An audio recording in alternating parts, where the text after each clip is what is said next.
we'll be looking at the common subsequence problem and return the length of the longest common subsequence. Before jumping into the solution aspect, let us first try to understand the problem statement. We will be given input of two strings, text1 and text2. For example, we have here A, B, C, D, E and A, C, E.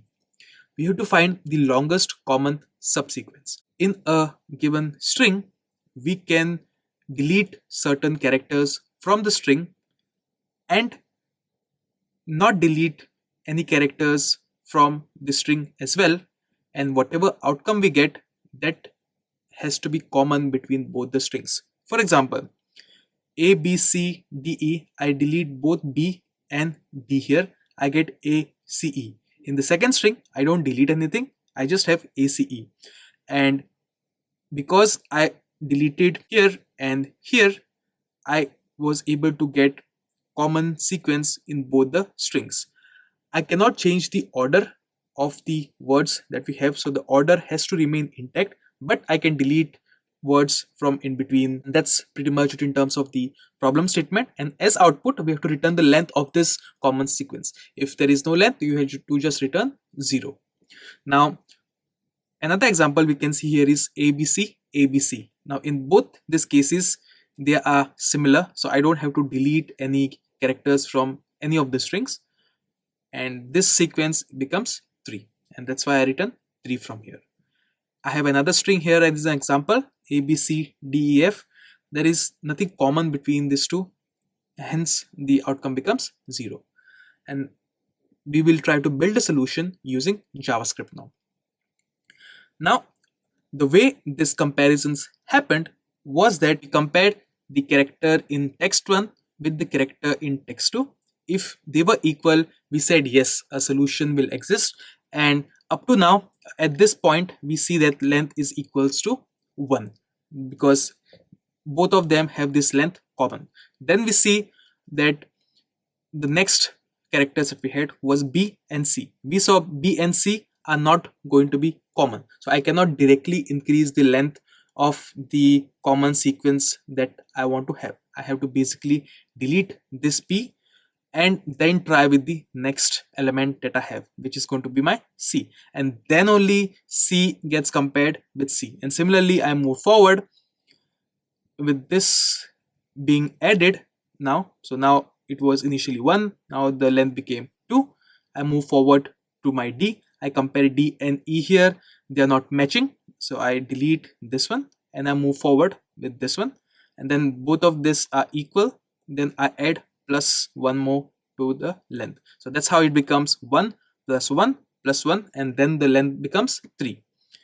Now what we can figure out from here is that we divided it into smaller chunks of problems and then combine them together to reach a larger solution.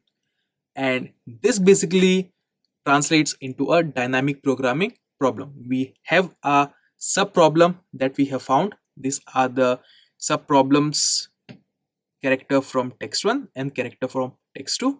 With this sub problems, we will keep solving the smaller sub problems and reach the bigger solution, which is going to be the entire text1 and text2 strings taken as the inputs to the sub problem, and then we reach a final solution as the output of this common subsequence.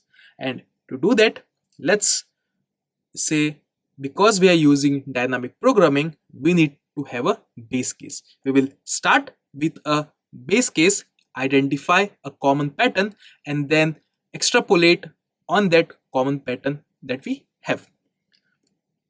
First thing is I will represent this text1 and text2 in a 2D matrix. And how that happens is, let's say we have text1 as A, B, C, D, E. So I will say A, B, C, D and E.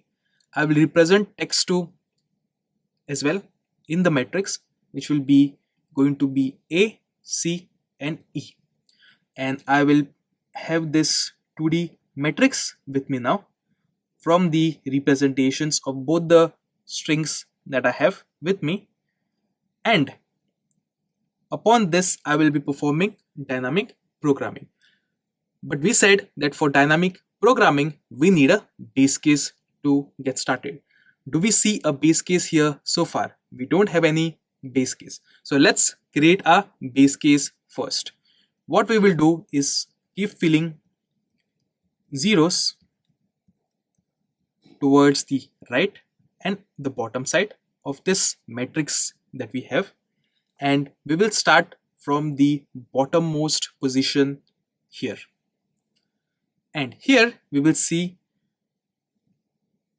identifying a subproblem. I will compare character from this string that we have, which is my text1, and this string that I have, which is my text2. So I have my text1 and I have my text2. I will do comparisons now. And how will I do comparisons is E gets compared with E. Are both of them equal? If both of them are equal, that means we identified the pattern earlier that A and A is equal. That means at least the common subsequence is going to have a length of 1. So I will just say have a length of 1. Now I started with my base case as just E and E. So let's say my text1 was E and my text2 was also E. And when both of them are equal, I say the length of the longest subsequence is going to be 1. And that's what we did here. So we handled the equal case. So equal case, we just say if it is equal, just make it base case as 1. Now we move forward and we go to the next cell, which is on the top. Now at this cell, we again compare the two values that we have. So we have D and we have E. D and E are not same. If they are not same, then what do I do? I have my subproblem solved here.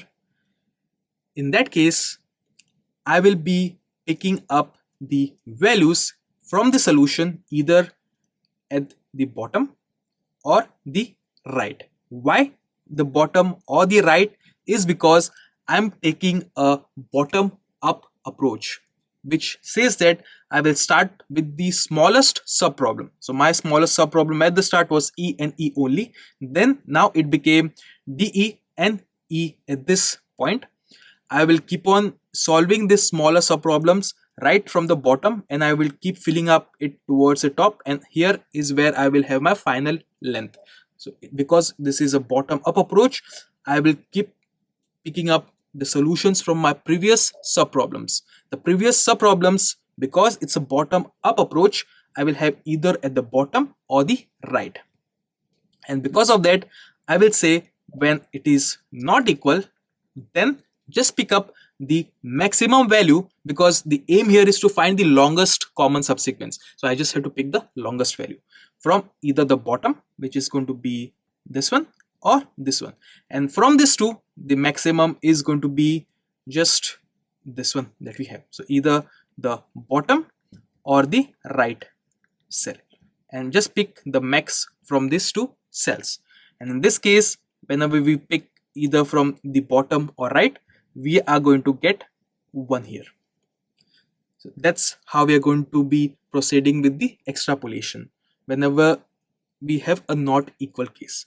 Also, when we have this equal case as well, I was here, I just picked up one and I did not take the previous solution into consideration. Now we will also take the previous solution into consideration as we proceed ahead. But I will hold off that thought for now. Let's just move ahead with what we have. Then I go a bit up. I see C and E, both of them are not equal. So I will pick the max from bottom and the right, which is going to be 1 itself. Then I move forward again. I see my B and E, both of them are not equal. Again, pick the bottom or the right, the max one, which is this one. Then I have A and E. Again, I will be picking the max from bottom and the right, which is going to be 1 itself. Now I will go on to the next iteration. At this point, I am here.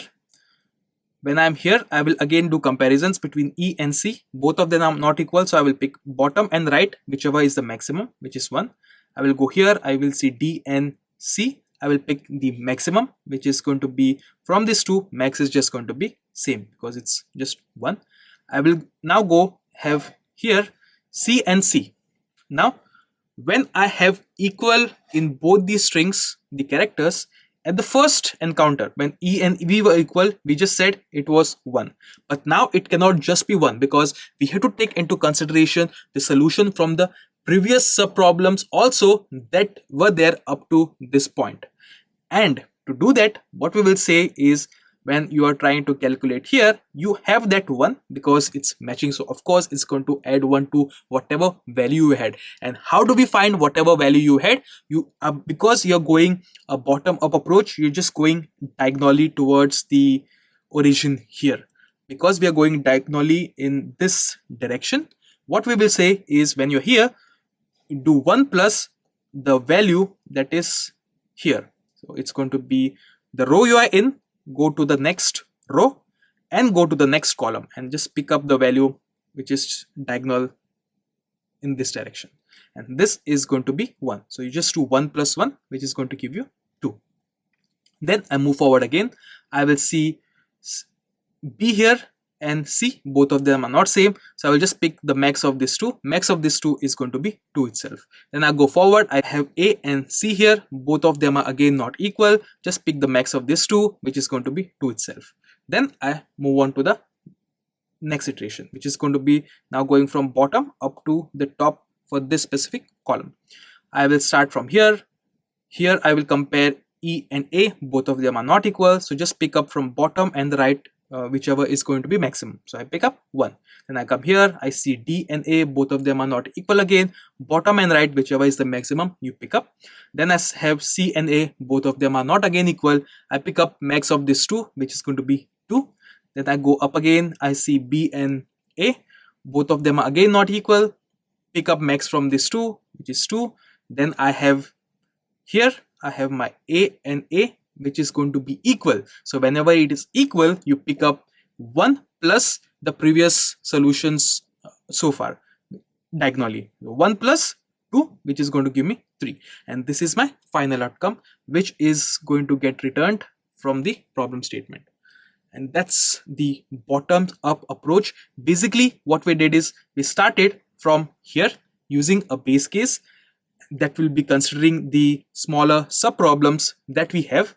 To that we add the solution from the previous sub problem. So in this 1 plus 0, because 0 becomes a base case here. So we first filled a base case that we wanted, and then we kept on going in this direction. We filled everything up to this point. So we are going from bottom to the top and we are going diagonally. So after that we went from this to this, we filled this up, and then we went from below to the top, and finally we reached here where our solution exists. What this means is that initially when we were at this point, the smaller sub problem was just considering this and this, bothly 2 characters. Then when we moved at this point, we started considering this 2 and this 2, and similarly when we moved at this point here, we started considering up to here as well. And then when we moved all the way to the 0th position, we have considered both strings as sub problems in a dynamic programming grid that we have built here of solutions. And this grid is going to be the solutions array for smaller sub problems that we have. We keep solving a smaller sub problem to find the final solution for the entire inputs that we have received for text 1 and text 2. And that's pretty much it in terms of the implementation here. Let's see how it look in terms of code.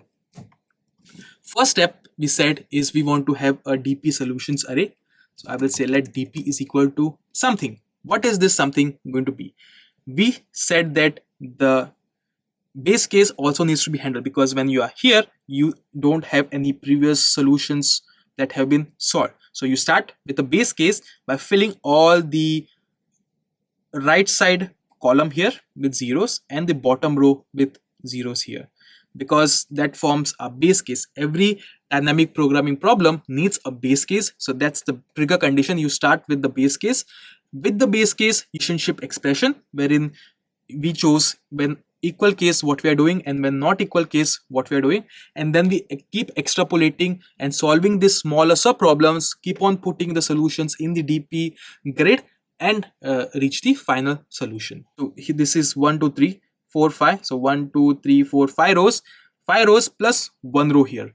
And to do that, we can just say we will build an array from, let's say, length of text1 dot length, whatever length we have received, we will add 1 to it because we need an additional row there, and then we will build a 2D array for ourselves, and that will just look something like this. After we have this from mechanism, I will just say return me a new array that is going to be of length of text2 dot length plus 1. Why plus 1? Because on the right side also we need another extra column for a base case. And then I will just fill everything for the sake of simplicity with zeros. And that's pretty much in terms of creating the DP array that we want. And our final solution is going to lie in DP of 0, 0, because we are taking the bottom up approach in dynamic programming. So this is going to be a bottom up approach in our DP solution. And in the end, we will just return DP of 0, 0. If you are taking the top down approach, then we will have returned the solution from this value here, but we are taking bottom up, so we just take it from 0, 0. Then after we have our DP 2D array, now it's time to start filling the smaller sub problems that we have. And we said we will be starting at this position here. We will start with a nested loop here. We will say for let column is equal to, the columns are going to be represented with this text2 here because text2 is on the top. So we'll keep on having columns in this direction, and that's going to say text2 dot length minus 1. And I will make sure I don't cross the bounds, it has to be greater than or equal to 0, and I will keep on coming towards the top because the aim here is to go diagonally towards the top. And in the nested loop, I will have rows which is going to be started with text2 dot length minus 1, and we have to make sure that row has to be greater than or equal to 0, and similarly we keep on reducing the rows because we will go like this, then like this, and then all the way here. Once we have this nested loop, we have to handle our two expression cases when the two values are equal. So we will say if the text1 that we have received, in that the character that is going to be there at the row position that you have. So I will say character at this row position that you have, if it equals text2 dot character at the column position. So character at the column position, this value within my text1 at the row which I am currently at, which is going to be the length of text minus 1, and the column which is going to be there, which is also going to be text2 dot length minus 1, which is here. I will compare E and I will compare E. If they are equal, I am going to say that DP of row and column is going to be 1, because whenever it is equal, at least that is the solution which is going to have the minimum length, which is 1, plus the previous solutions I have found so far, which is going to be diagonal. And to find that, it will just be DP of row plus 1 and column plus 1. Basically, I'm saying when I'm here and both of these are equal, just pick the diagonal solutions you have found so far, because we are trying to keep on building solutions from our previous subproblem solutions that we have and extrapolating them. And whenever they are not equal, in that case, I will just say that DP of row and column is going to be math dot maximum of either the bottom or the right. And how do we find the bottom? It's just going to say DP of row plus 1 and the column itself, and DP of row comma column plus 1. So this is bottom and right. and we just pick the max from both of this, and this loop runs. We keep going through each cell, and slowly we come up at this position where we have a solution, and then we just return a solution. And now let's see what is going to be the time complexity that is going to be involved here. We are doing a nested loop here, which is going to be treated as a 2D array. So it's going to take the length of my text1 and length of my text2. It's going to go all the way through both of them, and that's why it will going to say that the time complexity involved here is going to be big O of m into n, with m being the length of my text1 string and n being the length of my text2 string that I have. And similarly, the space complexity also is going to be big O of m into n, because the DP array that we are building is going to be taking up space from both the lengths. So we are building a 2D array with rows having the length of my text1 string plus 1, and with the columns taking up to text2.length plus 1, and plus 1 becomes a constant. So because of that, it's big O of m into n. And that's pretty much it. Thank you for watching. Please like and subscribe.